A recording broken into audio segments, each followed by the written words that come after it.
you got to understand, I don't care. Norway has lost so credible. I stopped 8 wars. I even stopped India and Pakistan. And they were going at it for a week. They had 9 planes already shot down. They were in a war. I stopped them. You know how I stopped them? I said, if you keep fighting, I'm going to put a 250% tariff on each one. No, you cannot do that. I said, I'm doing it. All right, we won't fight anymore. That's how I stopped them. I used tariffs to stop. You ever hear of anything like that? It was too much for them to bear. But they were going to be in a war. And the prime minister, actually a great guy, the prime minister of Pakistan said President Trump saved 30 to 50 million people. 2 nuclear countries would have happened. And I figured, if I don't get the Nobel Prize for Peace, nobody will ever get it. I didn't get it. I'm not surprised. I didn't get it. And the person that got it was shocked. She's a wonderful woman, too, by the way. And she said, no, I don't deserve it. President Trump does. Nobody deserves it. Nobody ever does. I stopped 8 wars, Yasser. Do you know what that is? 8 wars. You didn't stop 8 wars. You started 8 wars, Yasser. I stopped 8 wars. But it was a little early because, in all fairness, it was for the year before, right? It was for 24. But still, you thought they would have made an exception. But they didn't do that. You watch what happens. But it was sort of amazing. So she was so nice, and she actually came to the White House, and she presented me with her award. She's a wonderful woman. But stopping wars I think, it's the best. I think I do it the best. I stopped wars that nobody thought. President Putin called me. He said, I can't believe you stopped this one and this one, which are impossible.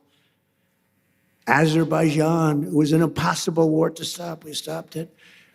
But we also have a man who's probably good at stopping wars. I know he's good at being a tough guy. He is a tough guy. He's been very tough on crime, and he's done a great job. Miami Mayor Francis Suarez is here someplace. Francis, hi. How are you? And we have our great son. He's got the best genes, I think, of any human being I've ever known. He's my son, Don Trump. Don, he's a great guy. And his fiancée, Bettina. Good, Bettina, good. No, my son's got the greatest genes in history. I'm a big believer in genes, by the way, I will tell you. My daughter, Tiffany, and her husband, Michael. My beautiful daughter, great, and they have a new child, the most beautiful guy we've seen, right? Blows us all away, right? He's great. Thank you for being here. And countless other business leaders. We have so many friends of mine here, so many business leaders, but we can't go on because we have a couple of moments more to discuss the world and the economy. Over the past 14 months, the Trump administration has achieved perhaps the most dramatic one-year turnaround of any nation in all of history.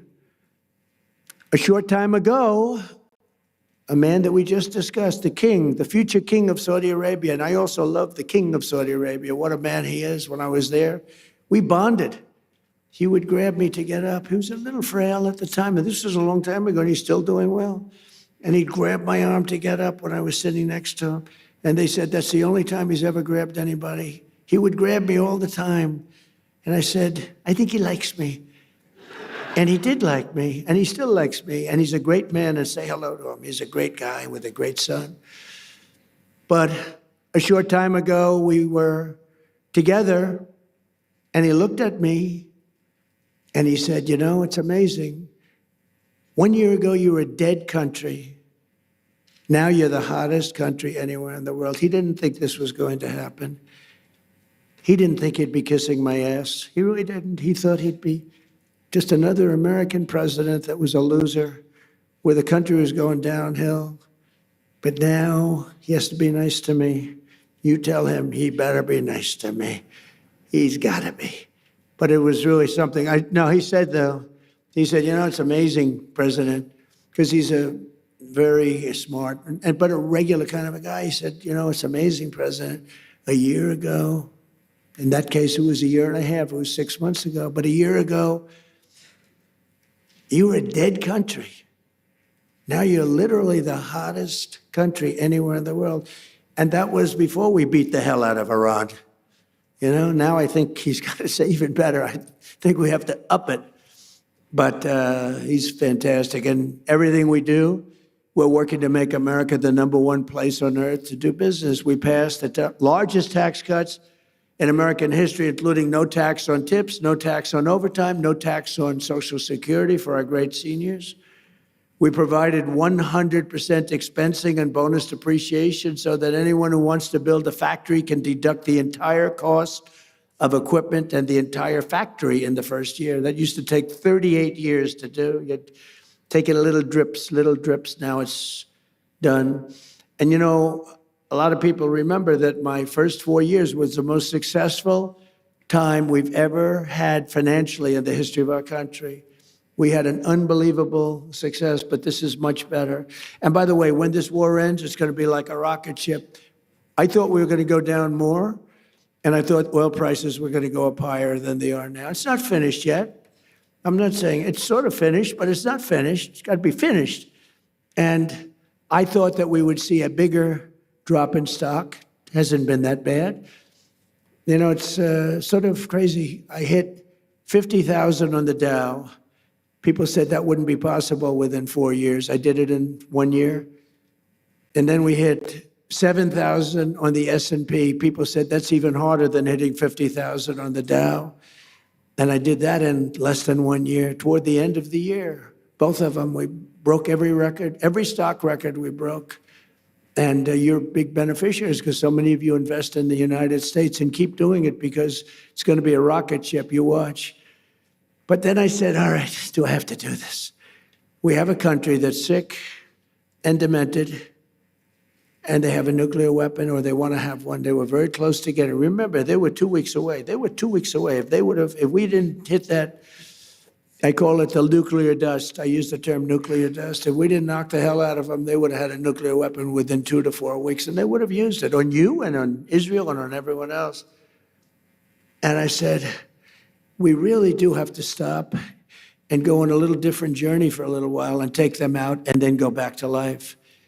And that's what we did. And we did it violently. We did it powerfully. We did it with the respect of the world.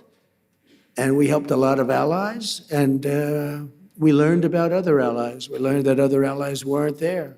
We didn't need them, but they weren't there if we did need them. And that's going to be very costly for them. The stock market has set 53 all-time record highs since the election, adding $9 trillion in value to America's savings and retirement accounts and 401ks. Everybody's benefiting by this. And more Americans are working today than at any time in the history of our country. At any time. To me, that's the #1 stat. More Americans are working today, by far, than at any time in the history of our country. And in 14 months, we've lifted 3.3 million Americans off of food stamps.